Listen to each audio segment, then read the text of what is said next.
Hi, I'm Barbara. This here is my brother Marco. About 15 years ago, I had this idea of putting a cooking show and bands together and decided to call it Rock and Cook. And I thought it'd be really cool to bring his talents and my talents together and actually making it a reality.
This is not hang loose. Metal.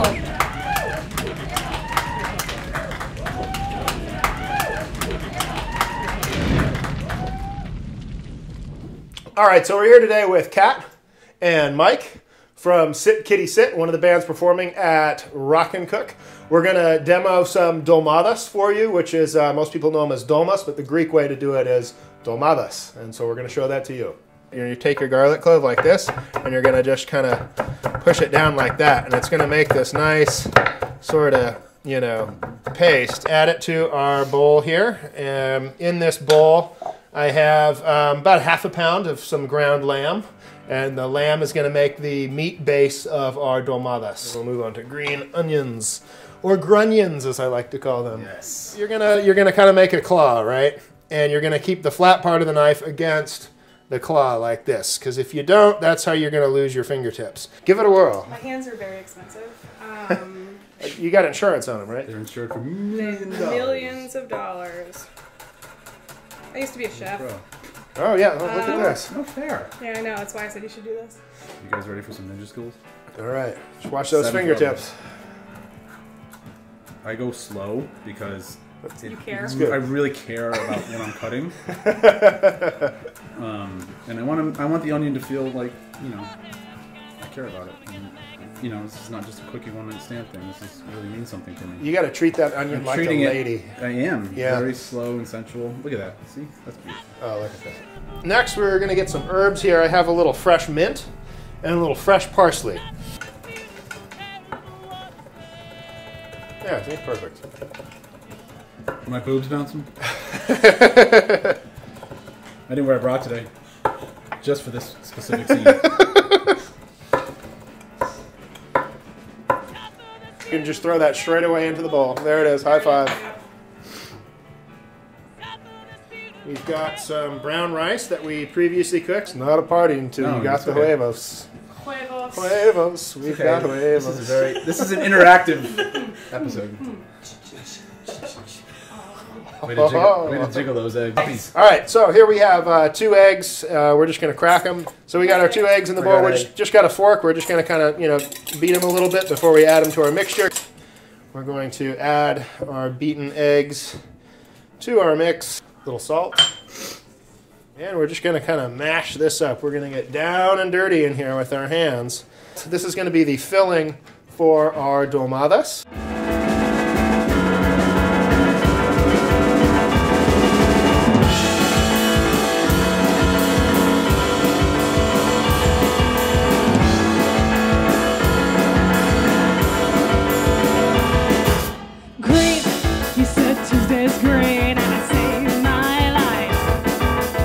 Take about 2 ounces of this mixture per leaf, and you're going to kind of put it in like a little shape like this. I like to fold it over once this way, fold them in. So if you watch, when you roll it like this, a little bit will come out, and that's fine. See how there's a little bit right there? that's outside the leaf, and that's going to kind of push down and it's going to seal this to the outside, just like that.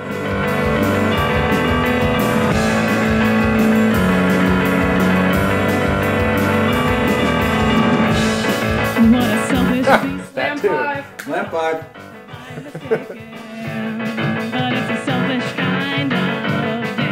Okay, so we have some chicken stock here. We have about a quart of chicken stock set aside, and we're going to add a bunch of lemon juice to it. I'm just going to kind of make a few zests down the lemon like this. I like to cut them for juicing. To take the ends off like this, and I'm just going to cut them into quarters like this. So both Kat and Mike have 9 lemons each, and we're going to see how long it takes them, respectively, to get through those 9 lemons. So basically, we decided to decide that whatever, if any of us get seeds in there, for every seed we get in there, we have to take a shot. Oh, wow. Ready? Set? Go.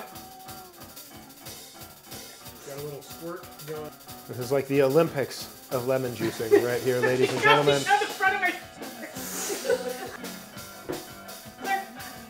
Wow. We're going to put our chicken stock with lemon right over the top of our dolmadas. Aluminium. These covered dolmadas into a 375 degree preheated oven for about 35 minutes.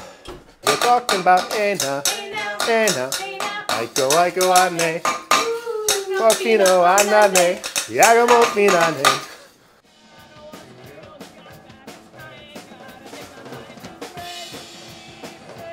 This should be nice and hot and delicious. Oh, yes.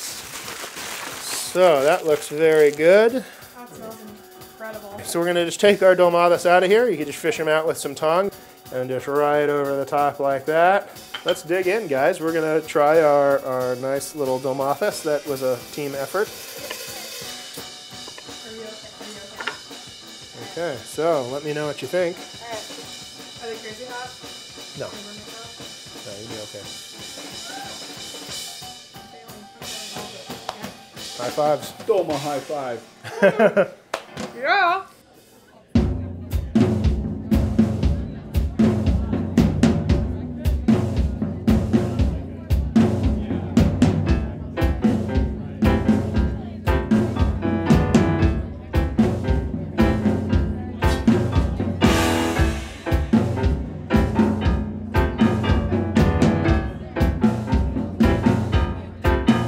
Did I slap your fancy or stab your heart? Did I knock you sideways, turn your head to abstract art? It's what it's like to be an angel. So we got Mike and Kat here. They're from San Francisco. And how long have you guys been playing together? 5 years. 5 years. We just had our and 5th birthday. 3 Yeah. months. Yeah. 1 year, 5 3 years. To 5 years. 5 years, yay. 5 long years. years. No. So what does it feel like when you're on stage and you're playing your own music and you're watching the audience's reactions? Like, how does that make you feel? Better than sex, better than drugs, better than anything. It's the freest. It's the most freedom like I think I could ever. Especially doing it experience. for people that appreciate you. Yeah. Yeah. I mean, honestly, we've done shows with 2 people in the room, and they were the best freaking crowd we've ever shows. had. Oh my God, I the mean, best shows, you know, yeah. and Yeah. it doesn't matter. It doesn't. Yeah, yeah, exactly. So, you know, this is Rock and Cook. So we got to know, when you're on tour, what kind of foods do you eat? Is it like the worst diet ever, or you try to be really good and eat healthy foods do while you're try. on tour? We really do try. We actually travel with We a do. cooler in the van. Yeah. And when we are staying at people's houses, we'll like borrow their kitchens to like prep food to put in the cooler, because honestly, you can't function otherwise. Like if it was all junk food, like you wouldn't be able to wake up in the morning. It's just I do eat a lot of breakfast sandwiches and a lot of pizza, because pizza is the best thing ever. But no, we actually do try to go grocery shopping, and we do eat vegetables once in a and while. vegetables Hummus and vegetables, sandwiches and edamame, and hard-boiled eggs. hard-boiled eggs for Yep. breakfast sometimes. But fortunately, we have a extraordinarily amazing network of chefs across the country that So we know. Wait, is this true? It's This totally is true. true. Like, so many between the two of us, so many of our friends are like chefs, actual chefs. Like, we get fed like royalty. Like, we must be the best fed band like on the road ever. It's Some like, of them actually know each other, so then we know when we're on the same tour, they'll actually talk to each other to Yeah. make sure they don't copy the menus. same thing. Like, what did you make for them? This. All right, I won't make that. I'll make it something different. It's That ridiculous. sounds like, dude, amazing. this is Yeah, like. amazing. And pretty soon here, you're going to have some porcini mushroom risotto. Mushroom Are you risotto. guys familiar with risotto? Have you had good risotto? Oh, Okay, yeah. I'm Italian. Oh, yes. My grandmother, it was a staple in our house growing up, and I'm glad that we got chosen this because risotto for me it brings me back to just this big. I mean, risotto constantly, and it's just like my family. It's a family dish. She made the best. God rest her soul. Love her to death. I'm really looking forward to this version of it. Well, if I can brag, my brother makes the best risotto I've ever had. So I'm ready for Very it. much I looking think- forward to it. yeah. In the mouth. Ready. So what you do first is you take a little a small handful of these porcini mushrooms, we soak them. Second thing we need is half of this onion. Then we need some good quality risotto. I have carnaroli rice here. This comes from Italy, from north of Italy. Peel that nicely. I'll show you how to slice it. And then you go 1 or 2 cross cuts the other way. Then we chop it up nicely, finely. Let's heat that up. I'm going to fry the onions with a drizzle of olive oil in a pan. Now we're frying the onions here nicely. Right, the onions are nice and glassy. Now you want to add the rice. We also add the soaked porcini mushrooms. Squeeze them a little bit, put them in there. We're going to pass it through a strainer. California white, not too fruity, no oak, simple wine, no sweet residue. Chicken stock, reducing the heat to the minimum here. We're going to reduce the chicken stock and slowly cook the risotto as we proceed. This is after the first round of chicken stock. We reduce it nicely. So now we're adding the second portion of fluid, as we did before, the same way. Be sure your chicken stock has a nice flavor, not over salted, and of course not the opposite either. What we want to do here, we turn off the gas with a nice pinch of butter. Put that in there. Be generous. This is not a diet dish. Risotto is something that is like a piece of heaven. It has to be creamy, it has to be rich. We grate some Parmesan cheese. I'm going to add the cheese to the risotto right now. Mix it up nicely. Okay, we added the butter and the Parmigiano, and we're going to let it rest now for a minimum of 2 minutes. No fire going on, just let the rice suck up these nice beautiful aromas that we just added. Let's look at the risotto. One more time. See how the butter melted, the cheese has melted nicely as well. We got a beautiful thick risotto. Add some more cheese on the top. Let's taste this baby. Beautiful. Your composure is the key to our success. And so you can see the way we dance. It is an undetected and What does Kat not like to eat? Honestly, she will eat anything. I don't honestly think that there was a food that I've heard her say, I absolutely hate this, I will not eat it. She is the easiest person to tour with. It's just like, yeah, you know me, I'm good, just whatever. You know, it's good. Yeah, this is cool. This is good. Okay. It's like, wow, this is so awesome. You can just eat whatever, anytime. There's nothing, whatever. I don't like baby corn. I'll still eat it, but I don't really love it. There was a time she's like, I don't understand baby corn. What is with these things? How do you even eat that? I'm like, just pop it in your mouth. She's like, no, this is stupid. I'm not eating this. I'm like, okay, well then we'll just get some big corn on the cob then. And that's that. So what does she love? What's her favorite food? You like baby are. carrots a lot. I do like baby Yeah. carrots. No on the baby corn, yes on the Yes, baby on the carrots. There you right? go. That's what I'm saying. It's like, all right, well, All right. weirdo. But right. she does love burger. She is a big burger aficionado, I must say. That's a The big thing hamburger for her. tour. Yeah. Yes. Yeah, she's big on burger. After show burger is a big thing. So today you had some of the vitello tonato. How was the vitello tonato? Amazing. That was the veal and the tuna? That was the veal and the Dude, tuna. I took the entire thing in one bite. I wrapped it up, put it in my mouth, and I was instantly elevated beyond the heat. Okay. Like, oh, this is just So it magnificent. measured above expectations. Oh Totally. yeah, it was amazing. The version I'm going to tell you or show you today is the so-called reversed searing. We can take a drizzle of olive oil first to put on the roast. Massage it in a little bit. Some nice sea salt.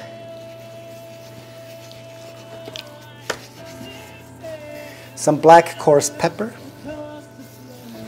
So, that's actually it. We're gonna apply a thermometer to that. Put that baby inside. I got a dripping pan underneath, and in the meantime, we're gonna do the tonato part, which means it's a tuna sauce. We're gonna do a nice tuna vinaigrette. We need some spring onions.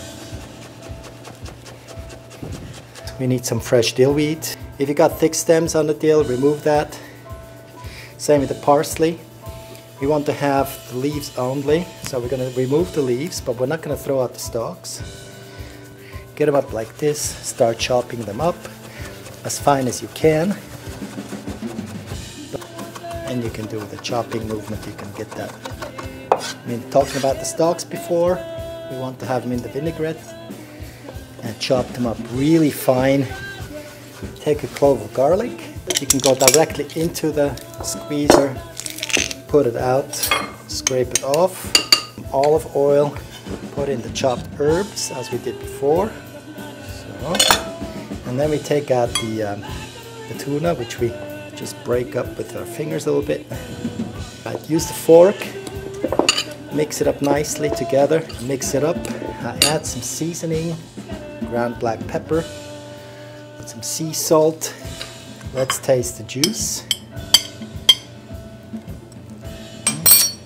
Want to be sure it's not too salty. It's perfect. We're going to go for some capers. We add it.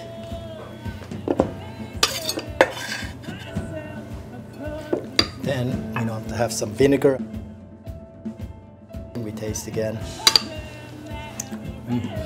Now we're getting that vitello tonato vinaigrette. Set it onto the roast. And you will see how quickly that will take color because the meat has already a temperature.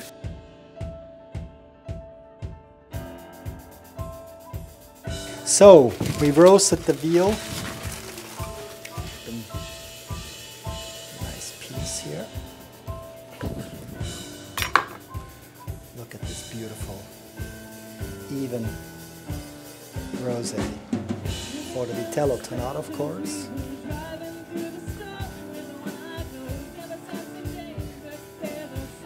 The slices on the plate nicely, like a little flour.